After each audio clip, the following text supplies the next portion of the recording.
हल्द्वानी में जारी एहतजाज के बीच अब सियासी एंट्री भी हो गई है। हल्द्वानी में एहतजाज को लेकर अपोजिशन जमातें भी धीरे धीरे हिमायत में आ रही हैं। उत्तराखंड के साबिक सीएम हरीश रावत मौन धरने पर बैठ गए हैं, तो वहीं महबूबा मुफ्ती ने भी मुजाहिरीन की हिमायत में आवाज बुलंद की है। यानी पूरे मुल्क में इसकी धमक छा गई है। कल सुप्रीम कोर्ट में भी इसको लेकर समाअत होगी।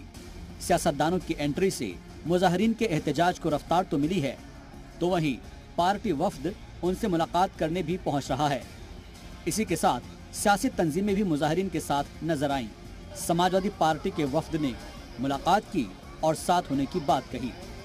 सब लोगों से मिल रहे हैं, कैसे जनता के सुझाव मिलेंगे या जो जो भी समस्याएं आ रही हैं उन सारी बातों को लेकर हम लोग एक ब्रीफिंग तैयार करेंगे। वहीं इसे लेकर इंतजामिया भी अलर्ट नजर आ रहा है। मौके पर हजारों मुजाहिरीन के साथ ही भारी पुलिस फोर्स तैनात है। नैनीताल के डीएम धीरज सिंह ने कहा है कि तैयारी पूरी हो गई है। फोर्सेस भी चप्पे चप्पे पर मुस्तैद हैं और जरूरत पड़ी तो आगे भी बुलाए जाएंगे।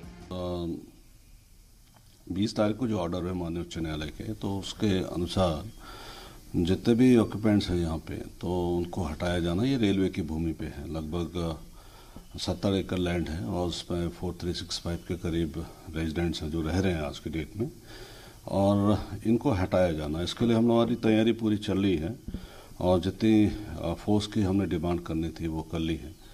और इसको पूरे जो सुपर जोन सेक्टर्स में हम लोगों ने डिवाइड किया है।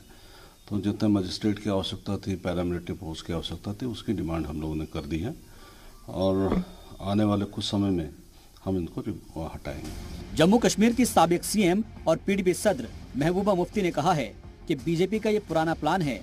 बीजेपी यहाँ इजराइल की पॉलिसी चलाना चाहती है। वही तो मैं कह रही हूँ कि ये तो वही सेटलर्स का प्लान है। किसी तरीके से जो जम्मू के, उससे पहले आपको पता है लैंड लीज का कि वो खत्म किया जाएगा, दोबारा उनको लीज नहीं दी जाएगी जो यहाँ के लोकल्स हैं, इसका ऑक्शन होगा।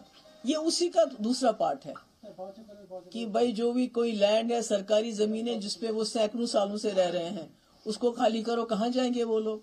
ये सेटलर्स का प्लान है जो बीजेपी का बहुत पुराना प्लान है और जो पीडीपी बार बार कहती आई है कि ये यहाँ इसराइल की पॉलिसी चलाना चाहते हैं। सभी सियासी पार्टियां साथ है, मुजाहिरीन के साथ होने की हिमायत कर रही हैं, लेकिन सवाल ये उठता है कि एक तरफ जहां घर के मुनहदिम होने का खतरा है, तो दूसरी जानिब बच्चों के मुस्तकबिल की फिक्र है।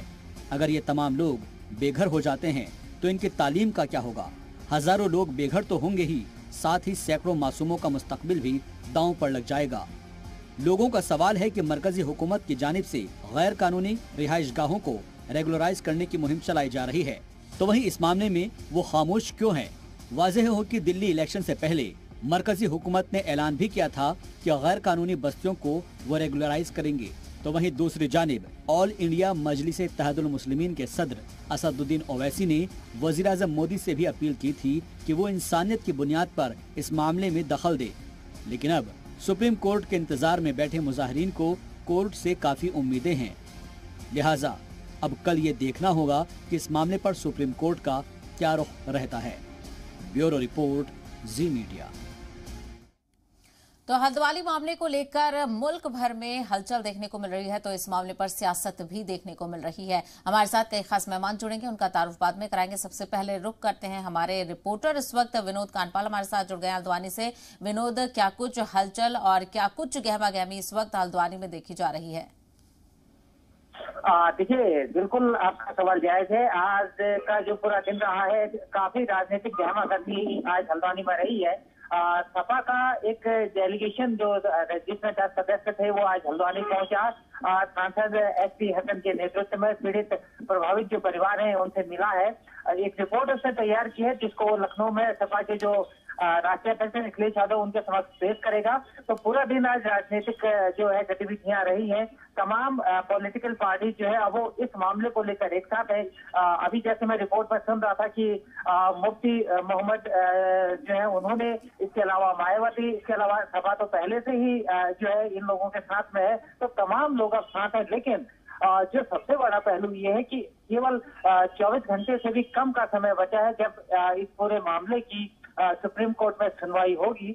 तो उसके बाद अब देखना यही है कि जो रेलवे की जमीन पर काबिज लोग हैं, क्या सुप्रीम कोर्ट उनको राहत देगा या फिर रेलवे को जो है अतिक्रमण हटाने के लिए दिशा निर्देश जारी करेगा। तो अभी कुछ ही घंटे का समय सही है जब इस मामले की सुनवाई होगी। कुल मिलाकर कल ये साफ हो जाएगा कि क्या जिन लोगों को अतिक्रमणकारी कहा जा रहा है, जो रेलवे की जमीन पर काबिज है, उनको राहत मिलती है या फिर इस अतिक्रमण को हटाने के लिए दिशा निर्देश जारी होते हैं। जी बिल्कुल, 24 घंटे का वक्त है और ऐसे में जो तमाम तर लोग हैं उनकी निगाहें सुप्रीम कोर्ट की सुनवाई पर टिकी हुई हैं, लेकिन बड़े पैमाने पर एहतजाज देखने को मिल रहा है। कहां पर इस मामले को लेकर एहतजाज हो रहा है और क्या कुछ लोग अपनी मांग करते हुए नजर आ रहे हैं?